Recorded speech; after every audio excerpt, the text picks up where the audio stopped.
Olá, aqui estamos mais uma vez para transmitir via YouTube a palestra desta casa divina, desta casa que nos acolhe e nos conforta o coração.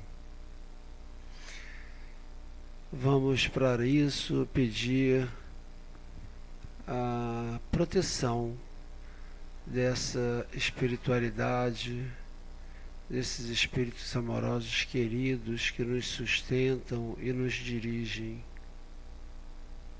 Vamos fazer a nossa prece. Ó Senhor, estamos aqui mais uma vez para te agradecer. Agradecer, Senhor, já estarmos aflitos. Agradecer, Senhor, este teto, esta casa. Agradecer, Senhor, os teus exemplos de vida. Agradecer, Senhor, esta doutrina. Ó Senhor, pedimos o teu envolvimento e o envolvimento desses espíritos tão queridos e amorosos que nos sustentam e nos dirigem nesta tarefa, para que possamos nos pacificar, alargar nosso entendimento, para melhor desfrutarmos dos conhecimentos que serão trazidos aqui. Assim, Senhor, te agradecemos mais uma vez e pedimos licença a esses espíritos queridos, mas principalmente a Ti, Mestre, para que de nossa parte possamos dar por iniciada a palestra. Graças a Deus. Conosco, pedimos o envolvimento de todos os espíritos que aqui nos circundam, para nossa querida companheira Daniela Bittencourt, que trará o fruto dos seus estudos. Daniela. Obrigada.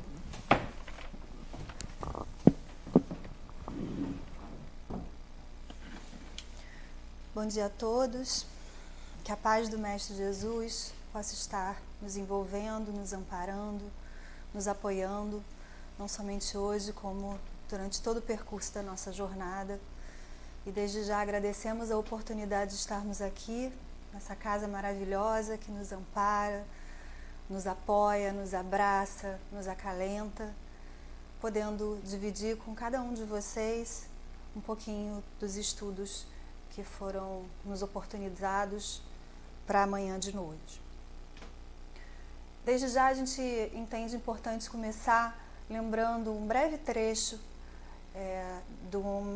da primeira epístola de Paulo a Timóteo, em que Paulo nos diz: nada trouxemos desse mundo e certamente é manifesto que nada haveremos de levar dele. Essa passagem de Paulo, ela é de grande relevância para o nosso estudo de hoje, porque ela é um estímulo maravilhoso para a prática da caridade. Porque quando pensamos na necessidade do exercício diário da caridade, se tivermos em mente que nada trouxemos para esse mundo e que nada levaremos dele, certamente isso muito nos ajudará nessa força para nos despirmos do egoísmo, nos despirmos da vaidade, nos despirmos da avareza e assim praticarmos a caridade. A caridade, amigos, é o tema do nosso estudo de hoje. Está no capítulo 13 do Evangelho, itens 14 a 16 e item 20, e no Evangelho é denominada a beneficência. Ao falar de caridade, ao lembrar dessa passagem de Paulo, é fundamental lembrarmos também de uma das grandes máximas dos ensinamentos de Jesus: amai-vos uns aos outros. Porque caridade e amor juntos são o grande lema da nossa doutrina e também juntos são o instrumento para a nossa reforma moral, para o nosso desenvolvimento espiritual e para que consigamos deixar de lado o homem velho que tanto nos engessa. Caridade é o instrumento para o nosso desenvolvimento, porque Jesus, o Evangelho, segundo o Espiritismo, a doutrina dos Espíritos, os ensinamentos de Jesus são o roteiro infalível para o nosso desenvolvimento moral. O amor é a nossa bússola e a caridade é, de fato, o melhor de todos os instrumentos para que conseguimos crescer, desenvolver e alcançar a razão maior de estarmos aqui reencarnados, que é a nossa reforma moral. Enfim, quando falamos de caridade, e é uma palavra que talvez sempre é muito dita, mas nesses momentos difíceis que estamos vivendo, ouvimos falar muito em fraternidade, solidariedade, empatia, caridade. Mas o que é caridade? Os Espíritos nos dizem, no próprio Livro dos Espíritos, que caridade é indulgência, caridade é benevolência, caridade é amor. Porque ao tratar disso, o que os Espíritos buscam nos falar, que caridade é material, sim, caridade é prover a necessidade daquele que tanto falta, mas caridade é olhar com doçura para aquele que sofre. Caridade é entregar carinho.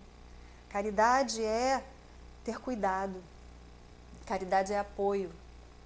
Caridade é indulgência porque é aquela palavra doce que acalma um coração que sofre.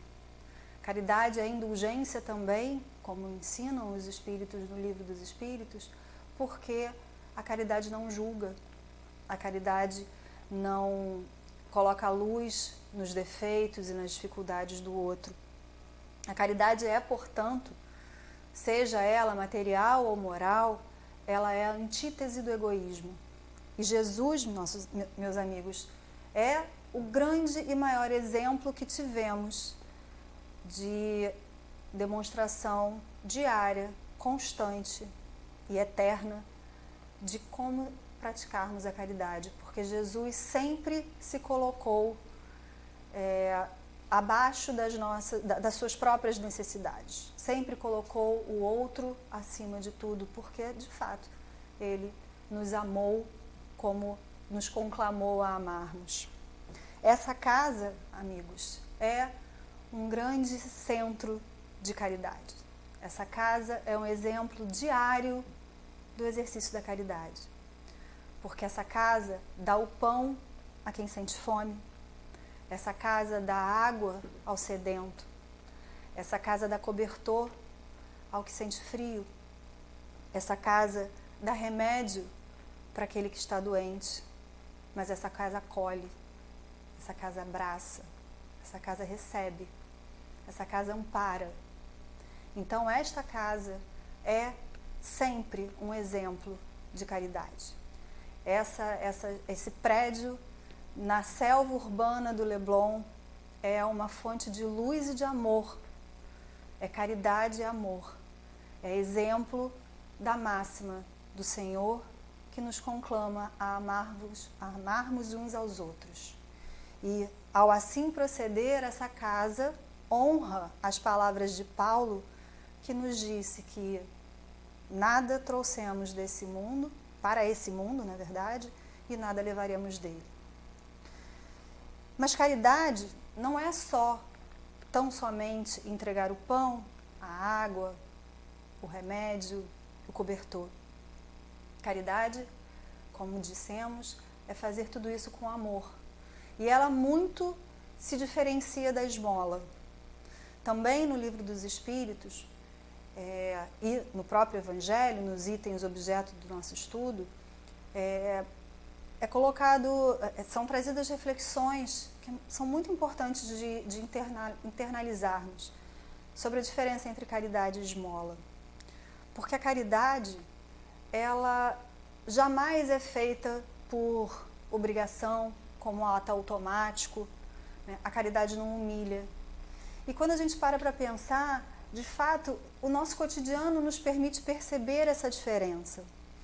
Porque o ato de dar esmola, muitas vezes, se não todas, ele está revestido quase daquela situação em que nós nos sentimos obrigados a afastar daquele, nos afastarmos daquele que nos importuna, né? Só que muitas vezes não percebemos a natureza daquela situação, porque aquele que pede esmola, aquele ato está envolvido de humilhação, de tristeza, de inferioridade. Aquele irmão, quantos irmãos, muitos necessitados, que passamos por eles em situações assim, difíceis demais, deixam de solicitar de fato o que precisam pelo receio de serem humilhados. A esmola entrega aquilo que não faz falta e o faz por desobrigação, né? O faz para se sentir desobrigado daquele mal-estar que aquele irmão tão sofrido nos causa quando nos pede alguma coisa. Então, a esmola, sem dúvida alguma, se difere da caridade. E os Espíritos nos fazem refletir também sobre o estado social que envolve uma situação dessa, porque se de fato todos nós cumpríssemos com esse lema maior de Jesus, que é nos amarmos uns aos outros, a própria sociedade impediria que irmãos, como todos somos, irmãos que estão em situação de dificuldade que quiçá não poderemos nunca compreender, sejam levados a esse grau de humilhação, porque a sociedade deveria prover a eles o mínimo necessário para que essa situação não se fizesse. Mas já que não é ainda a nossa realidade, é importante que cada um de nós lembremos no nosso dia a dia, no nosso cotidiano, que sim, é importante dar àquele que pede. Sim, é importante saciar a fome daquele que na rua nos pede um pão. Sim, é importante dar a água gelada àquele que está sedento, dar o cobertor àquele que sente frio e nos pede um casaco no meio da rua. Mas esse ato de dar tem que estar revestido de amor. É o amor que salva, é a caridade que salva. Amor e caridade sempre têm que andar juntos. E isso, ao pensarmos sobre isso, também colocamos luz na necessidade de agirmos, de nos doarmos, de entregarmos o que temos, sem nenhuma ostentação.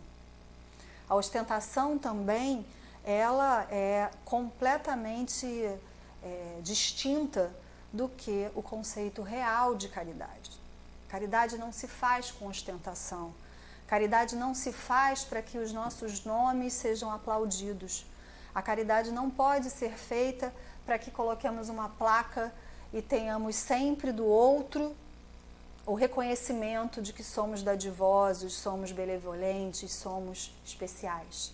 Isso também não é caridade, ainda que possa levar consolo àqueles que são necessitados.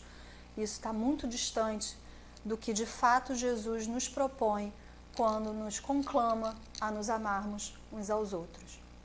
Na lição, ainda tema do nosso estudo, ainda e sempre, o item 15 do Evangelho segundo o Espiritismo, há uma passagem que o Espírito de Verdade nos conta um episódio em que dois homens estavam encarnados e Deus solicitou que fosse quantificado ao final da vida de cada um deles o que esses homens fizeram pelo outro. Quando desencarnaram, esses homens foram ter com Deus e cada um carregava um saco, em que dentro desse saco estavam todas as ações, todas as moedas, todo o ouro, todo o pão, tudo que eles haviam feito em prol dos irmãos em terra. Eram 2 sacos, um muito grande, muito pesado, robusto, cheio, e o outro pequeno, leve, bem vazio. Deus então pergunta, de quem é esse saco? E aqui era o saco maior. E um daqueles irmãos fala, esse é meu, fui muito rico durante toda a minha vida na terra, pude dar muito. Atendi a todo mundo que me pedia, dei muito ouro, muita prata, muita comida, fiz tudo, dei tudo que eu podia dar. Deus então pergunta para aquele outro irmão, o saco menor, e ele fala: esse saco é meu, eu fui muito pobre, pouco pude fazer pelos outros, mas aí tem tudo que eu pude fazer. Deus então explica, vira para o rico e fala: você muito deu, mas nunca se privou de nada, e tudo que você deu exigiu que tivesse enaltecendo o seu nome, sempre o fez por ostentação. Então, você recebeu já em terra tudo aquilo que deu, que foi o fruto da sua vaidade.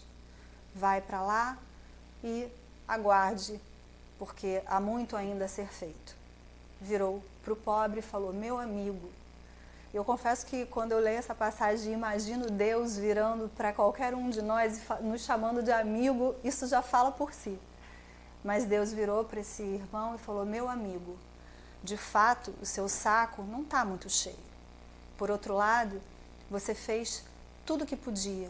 Você se privou das suas próprias necessidades por olhar para aquele outro irmão e compreendê-lo mais necessitado que o seu, do que você. Você sempre tratou a todos com indulgência, com carinho, com amor. Siga e encontre-se junto aos grandes homens que estão aqui conosco. Então, meus amigos, essa é uma das muitas lições que essa doutrina magnífica nos exemplifica e nos estimula para, com base nos exemplos, nos reformarmos e compreendermos a importância de fazermos da caridade uma rotina nas nossas vidas, mas fazermos a caridade sem ostentação. Praticarmos a caridade e não a esmola. Darmos amor, darmos carinho, darmos dedicação, darmos amparo. Também, dentro de tudo que a doutrina nos propicia de conhecimento, há no Evangelho e no livro Pontos e Contos do Irmão X uma outra história que é bastante emocionante. Muitos de vocês certamente a conhecem. É o óbolo da viúva. Conta-nos o Evangelho, mas no livro Pontos e Contos está um pouco mais detalhado, que no Templo de Jerusalém era o dia de louvar ao grande santo. Jesus estava lá junto com seus discípulos e observava todo aquele périplo de homens ilustres, fariseus, enfim, pessoas de grande relevância na Jerusalém da época, que se dirigiam ao templo para entregar os prêmios, as riquezas e tudo aquilo que entendiam necessário entregar ao grande santo. Judas acompanhava todo esse momento e a cada um daqueles homens que chegavam e entregavam suas riquezas, Judas voltava a Jesus e falava empolgado: Senhor, esse homem acabou de entregar 20 moedas, olha, 20 moedas. E Jesus dizia: bem-aventurado esse homem que entregou o que sobrava dele. Veio outro e voltou Judas e falou: Senhor, essa pessoa deu todo o rendimento de todos os cavalos que ele tinha. Nossa, olha, é muita coisa. E Jesus falou: bem-aventurado esse homem que entregou o fruto da sua fortuna, mas que estava sendo alvo de interesses alheios. Veio mais uma senhora, uma viúva, entregou toda a herança que havia recebido, que estava para receber. E aí Judas também, empolgadíssimo, falou: Senhor, essa senhora entregou toda a herança dela. E Jesus falou: bem-aventurada essa senhora que abriu mão da sua herança porque sabia que seria alvo dos impostos, dos cobradores de impostos e de tantos outros interessados que estavam de olho na sua fortuna. E assim foram vários. Até que, num dado momento, adentra no templo uma senhora com a pele enrugada, claramente maltratada pela vida, vestes simples, humilde. Jesus imediatamente se aproxima do altar para olhar junto com os discípulos o que aquela senhora faria, mas, ao mesmo tempo, todos os integrantes do templo naquele momento riam entre si, né, certamente pensando o que essa senhorinha vai ter de relevante para entregar. E essa senhora, essa viúva, chega ao altar, inicialmente ora, e ao fim da sua oração ela entrega 2 moedas de centavos. Um certo burburinho acontece no ambiente, algumas pessoas riem. E assim continua todo aquele momento. Jesus e os discípulos são os últimos a saírem do recinto e um deles vira para Jesus, salvo engano Pedro, vira para Jesus e fala: Senhor, de tudo que vimos aqui, quem de fato deu mais? E Jesus diz: os grandes testemunhos que foram dados por todos esses homens, na verdade foram testemunhos da sua própria vaidade. Porque muitos deles se desfizeram, ou todos eles se desfizeram do que não os faltaria, não lhes faria falta, e outros estavam se desfazendo daquilo que sabiam que daria problema futuro. Na verdade, o grande testemunho desse momento foi o da viúva, porque entregou a Deus o alimento do próprio corpo. Isso é caridade. Essa senhora compreendeu que, a despeito de todas as suas dificuldades, havia alguém que poderia necessitar mais do que ela. E certamente esse alguém, por ela amá-lo incondicionalmente, tal como Jesus nos ensinou, merecia que ela se privasse do seu próprio alimento para dar ao outro. Isso é caridade. Isso é amor. E ainda continuando nos exemplos, porque me parece que muitas vezes a gente consegue aprender ou refletir ou se sensibilizar quando temos à nossa frente exemplos reais. Tem um grupo espírita aqui no Rio, imagino que alguns de vocês já conheçam, é o Grupo Espírita André Luiz, ele fica na Tijuca. O Grupo Espírita André Luiz foi fundado em 1946 e, portanto, 2 anos depois da primeira edição de Nosso Lar, que data de 1944. O Grupo Espírita André Luiz está comemorando, portanto, agora, o aniversário de fundação da casa foi 8 de julho, e ele está comemorando 74 anos, né, do início de suas atividades. Em comemoração a essa data tão importante, o grupo divulgou na internet, durante o mês todo de julho, vinha divulgando no seu canal do YouTube algumas de suas práticas, de suas ações, e tem palestras magníficas. E num desses vídeos conta a história da Ronda da Fraternidade. A Ronda da Fraternidade é um trabalho muito parecido com o que aqui o Rita desenvolve, da Matula, e eles distribuem nas ruas do Rio para aqueles irmãos em situação de rua, de dificuldade extrema, tudo que é necessário. Então, sopa, pão, biscoito, bolo, roupa, cobertor, enfim. E aí conta a história, é uma história bem emocionante. Quem cuida da Ronda da Fraternidade no Grupo Espírita André Luiz, o nome dessa pessoa é Roberto. E o Roberto entrou na casa em 1972 e vinha, desde que entrou na casa, alguns meses depois que ele chegou ao André, ele verificou, Grupo Espírita André Luiz, eu acabo falando com uma certa intimidade, mas enfim, ele verificou que tinha dentro da casa um fogareiro.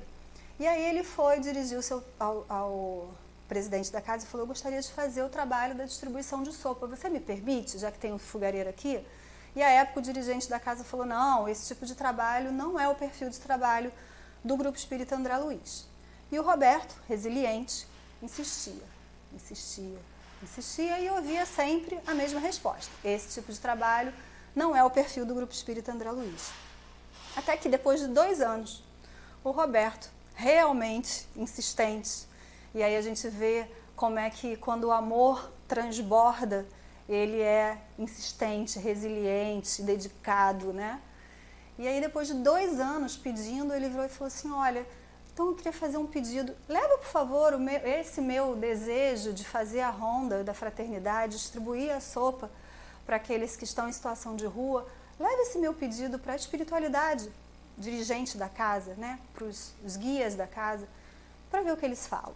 E depois de 2 anos de tanta insistência, os gestores do Grupo Espírita André Luiz resolveram consultar a espiritualidade superior. E qual não foi a surpresa? Quem se manifestou foi o próprio André Luiz, e ele disse: sim, estávamos esperando o Roberto há muito tempo para esse trabalho iniciar. E é um trabalho que acontece já, isso foi em outubro de 74, janeiro de 76, a Ronda da Fraternidade iniciou as suas atividades, e obviamente, como aqui na casa há histórias absolutamente emocionantes. No vídeo que está no YouTube, o Roberto conta de um caso específico. Diz ele que chegaram a Cinelândia para fazer o trabalho de distribuição, né? E ao lá chegar, encontraram um irmão que, quando os viu, começou a chorar muito. E ele chorava. Roberto então se sentou perto dele, foi perguntar o que tinha acontecido. Por que ele estava chorando tanto? Porque, de novo, vamos lembrar, a caridade é carinho, caridade é amor, caridade é apoio, caridade é abraço. Não é só entregar a sopa para aquele que tem fome. E aí esse irmão foi e entregou para o Roberto uma mensagem impressa, dessas que são muito costumeiras nas casas espíritas, era uma mensagem de Emmanuel. E na mensagem dizia: não desanime, tenha fé, não desista, o socorro chegará, Deus está contigo. E o Roberto leu aquela mensagem e falou: mas o que aconteceu? Por que isso está tão, né, mexeu tanto com você? E esse irmão contou que ele era do Rio Grande do Norte, tinha vindo para o Rio convidado por um amigo que estava aqui, que tinha conseguido um trabalho para ele. Desembarcou na rodoviária do Rio de Janeiro e simplesmente, ao desembarcar, foi assaltado, levaram tudo que ele tinha, dinheiro, mala, carteira, inclusive o endereço do local em que ele deveria encontrar o amigo. Então esse homem ficou absolutamente abandonado ao relento, numa cidade como o Rio de Janeiro, sem saber para onde ir, o que fazer, e vagava pelo Rio de Janeiro. Depois de alguns meses vagando, sem nenhuma perspectiva de encontrar uma solução para o problema dele, ele decidiu por fim à própria vida. Foi então para uma das passarelas do aterro do Flamengo, porque ele pensou: bom, vou me jogar daqui. Se eu não vier a falecer, certamente serei atropelado, então está tudo resolvido. Ao chegar no alto da passarela, um vento inesperado bate, e essa mensagem do Emmanuel para no seu rosto, tampando seus olhos. Ele desce, lê a mensagem, fica absolutamente arrebatado por aquele momento, desiste de praticar esse ato impensado e vai andando para Cinelândia, onde, momentos depois, a Ronda da Fraternidade chegou e ele recebeu o socorro que ele tanto precisava. Esse irmão ficou tendo o apoio de toda a equipe do Grupo Espírita André Luiz por 1 ano, e durante esse 1 ano eles conseguiram prover tudo o que era necessário para que esse homem conseguisse reingressar na sociedade de forma, né, legítima. Conseguiram tirar os documentos dele todos e tudo mais, e ele trabalha desde então como porteiro num prédio em Copacabana. Então, amigos, falamos isso porque é muito claro que a caridade salva. A caridade tira qualquer um de nós dos momentos mais difíceis das nossas vidas. Esse é, de fato, dentre tantos outros, um exemplo real de como essa doutrina é maravilhosa e como a caridade salva. Ainda nesse cenário, queria ter a oportunidade de dividir com vocês uma passagem do livro Espírito de Verdade, psicografia do querido Chico Xavier e do Valdo Vieira, é uma coletânea com vários espíritos que escrevem em nome do Senhor, Bezerra de Menezes, André Luiz, Eurípides Barçanufo, Meimei, tantos outros. E a passagem de segundo capítulo é ditada por André, e ele fala, eu vou ler pequenos trechos, o nome é Excesso e Você. E André nos fala: amigos, espiritismo é caridade em movimento. Não converta o próprio lar em museu. Utensílio inútil em casa será utilidade na casa alheia. O desapego começa das pequeninas coisas. A verdadeira morte começa na estagnação. Quem faz circular os empréstimos de Deus renova o próprio caminho. Vejam que André diz, empréstimos de Deus. Óbvio, aprendemos logo nos primeiros momentos das nossas reflexões que chegamos aqui sem nada e sairemos sem nada. Tudo que temos aqui são empréstimos de Deus. E assim continua. Transfigure os apetrechos que lhes sejam inúteis em forças vivas do bem.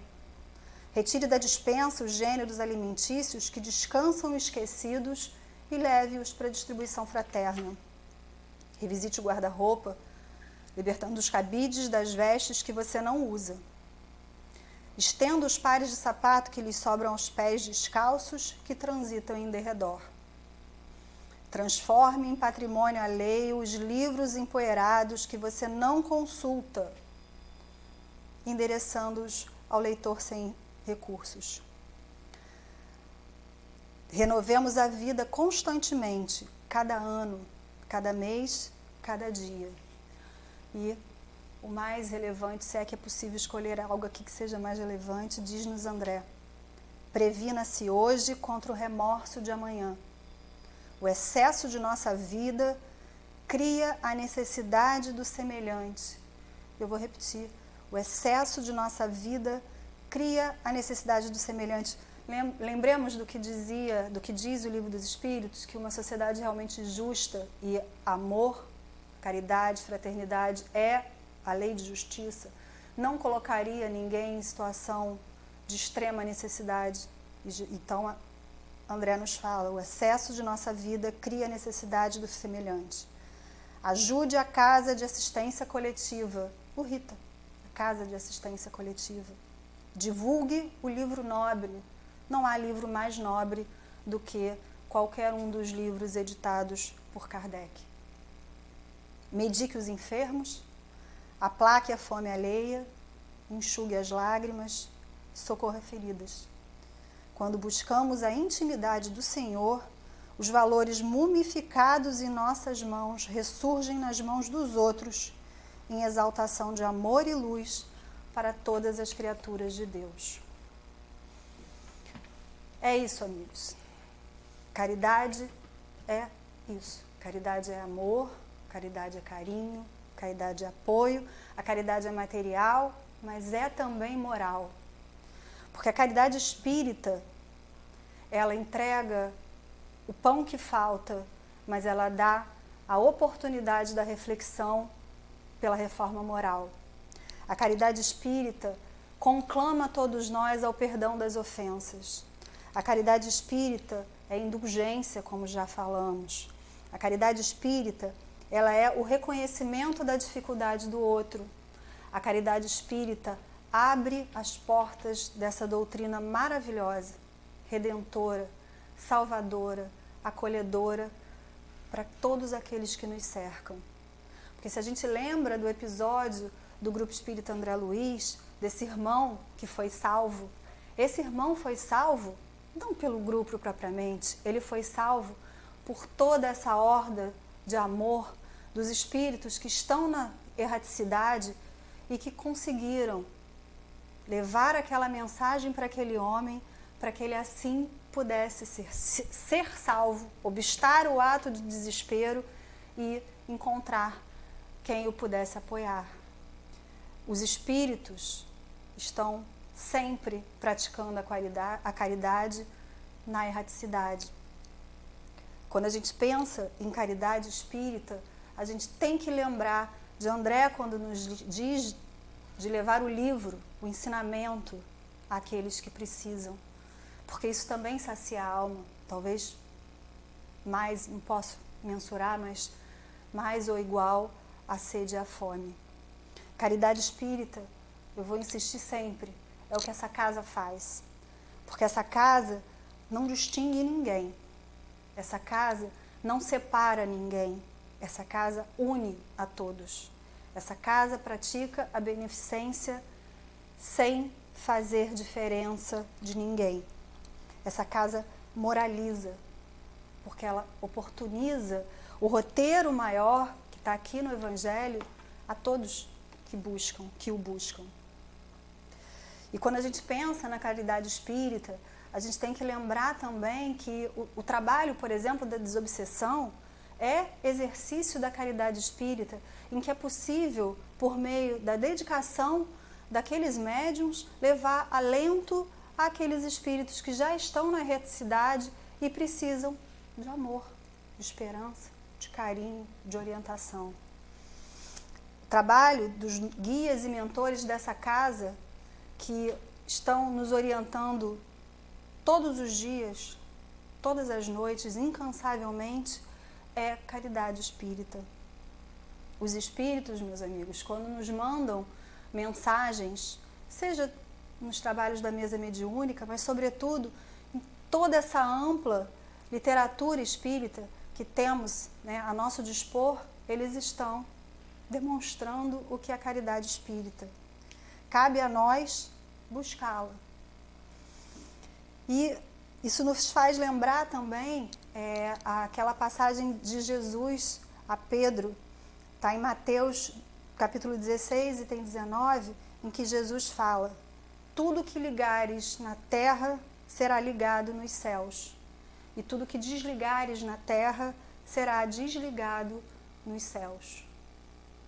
E isso me fez lembrar, já que falamos de André, aquele momento no livro Nosso Lar, que provavelmente muitos de vocês se lembrarão, daquela senhorinha que André atendia no seu consultório, muitas vezes em situação de desconforto, porque ele não queria fazê-lo, mas a secretária colocava aquela senhorinha ali para que ele fosse atendê-la, e ele fazia a contragosto, mas fazia. Naquele ato que a gente comentou um pouco antes, quase que para se desobrigar daquele mal-estar que aquele pedido causava a ele. E aquela senhora, depois, quando André desencarnou, e teve a oportunidade de verificar quem, de fato, orava por ele, né, cuidava dele, já na espiritualidade, e ele viu que ele recebia a oração daquela senhora que ele a atendeu, mesmo que de forma pouco amorosa. Porque, amigos, como disse Jesus a Pedro, o que é ligado na terra ficará ligado no céu. Aquele ato de André ligou aqueles dois espíritos, ele e aquela senhora, e ligada a ele no céu, aquela relação de amor fez tão bem a ele durante aquele período. E para a gente terminar, porque já estamos já no finalzinho dos nossos momentos, eu vou pedir a oportunidade de ler mais uma vez um trecho desse livro maravilhoso, O Espírito de Verdade. Esse é agora uma passagem linda, denominada Problemas do Mundo. E ela diz o seguinte: o mundo está repleto de ouro. Ouro no solo, ouro no mar, ouro nos cofres. Mas o ouro não resolve o problema da miséria. O mundo está repleto de espaço. Espaço nos continentes, espaço nas cidades, espaço nos campos. Mas o espaço não resolve o problema da cobiça. O mundo está repleto de cultura. Cultura no ensino, cultura na técnica, cultura na opinião. Mas a cultura da inteligência não resolve o problema do egoísmo. O mundo está repleto de teorias. Teorias na ciência, teorias nas escolas filosóficas, teorias nas religiões. Mas as teorias não resolvem o problema do desespero. O mundo está repleto de organizações administrativas, organizações econômicas, organizações sociais, mas as organizações não resolvem o problema do crime. Para extinguir a chaga da ignorância que acalenta a miséria, para dissipar a sombra da cobiça que gera a ilusão, para exterminar o monstro do egoísmo que promove a guerra, para anular o verme do desespero que promove a loucura e para resolver o charco do crime que carrega o infortúnio, o único remédio eficiente é o Evangelho de Jesus no coração humano. Sejamos assim valorosos, estendendo a doutrina espírita que o desentranha da letra na construção da humanidade nova, irradiando a influência e a inspiração do Divino Mestre pela emoção e pela ideia, pela diretriz e pela conduta, pela palavra e pelo exemplo. E parafraseando o conceito inolvidável de Allan Kardec em torno da caridade, proclamemos aos problemas do mundo: fora do Cristo não há salvação. Bezerra de Menezes. Que a paz do Mestre Jesus possa estar conosco hoje e sempre. Graças a Deus.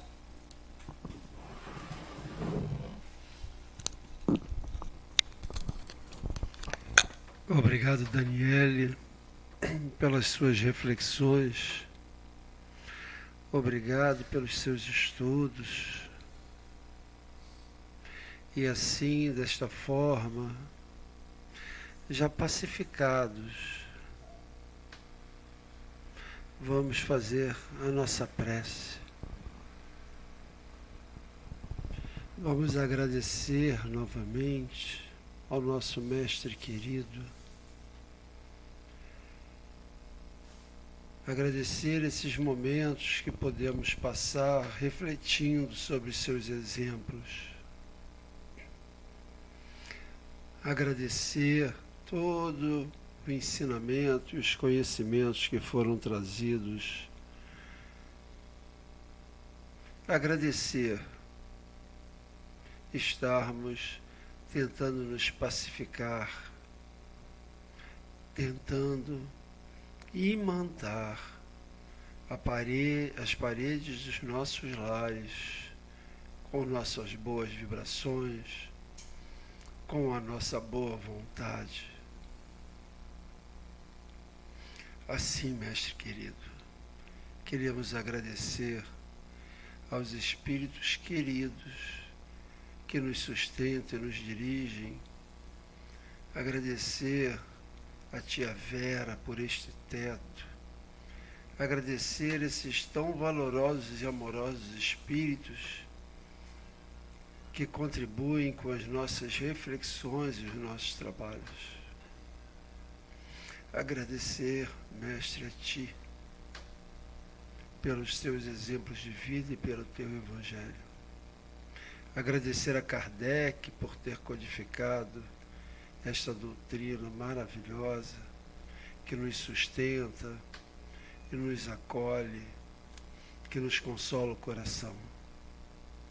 Mas agradecer principalmente a Deus, nosso Pai, por estarmos aqui encarnados, já aflitos, fazendo essas reflexões, tomando o caminho ao outro. Obrigado, Deus. Obrigado, Jesus. Obrigado, Kardec. Obrigado, amigos espirituais. Graças a Deus.